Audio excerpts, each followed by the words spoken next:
Hey, welcome back. I'm Steve, your manager at fixitsmartly.com. If you're tired of spending a fortune on repairs, you're in the right place. Today, we're talking about transmission slippage, a common issue that can cause your car to lose power when shifting gears. The first thing you need to do is check your transmission fluid. If it's low, that could be the culprit, so top it off with the correct type of fluid for your vehicle.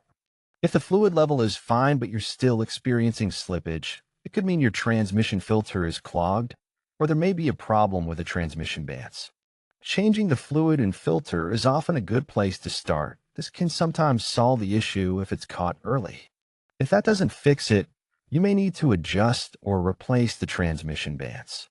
If the slippage is severe or if you hear grinding or whining noises, it could be a sign of internal damage, and it's best to get the transmission inspected by a professional. If you found this helpful, hit that like button and subscribe to our channel for more money-saving car repair tips. What's the next problem you'd like me to show you how to fix? Leave a comment below. Let's keep saving money and taking charge of our cars.